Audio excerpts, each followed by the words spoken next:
This can be by no means accommodated.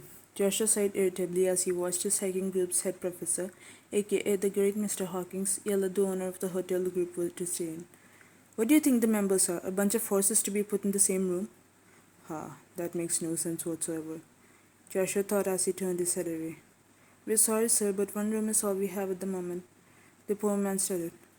You were the one who said you could free up 7 rooms for each member. Hawkins crossed his arms. Joshua tried to turn his attention away from the commotion by singing softly. Was it all in my fantasy? Where are you now? Were you only imaginary? Where are you now?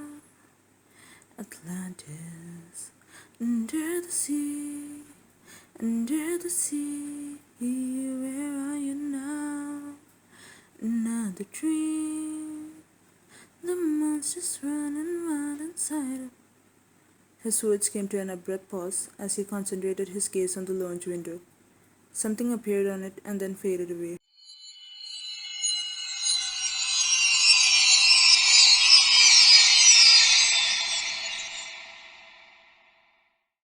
Hands, a pair of hands. Steve, who was sitting next to him and listening to his song, became aware of the sudden stop and looked at Joshua questioningly, who was still staring at the window.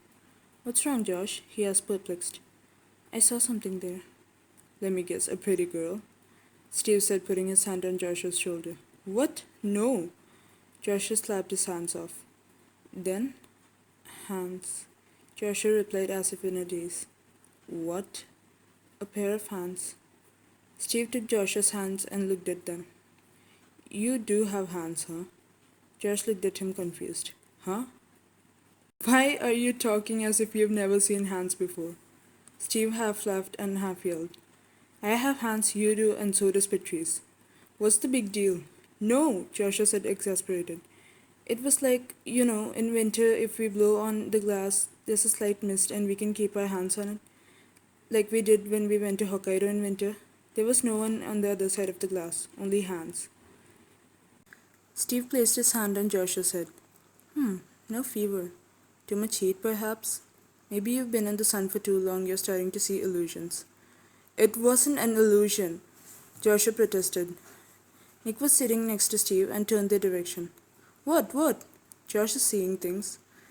Steve explained simply. What things? I want to see him too. Nick beamed. Steve tapped him on the head. No, idiot, he's imagining things. Oh.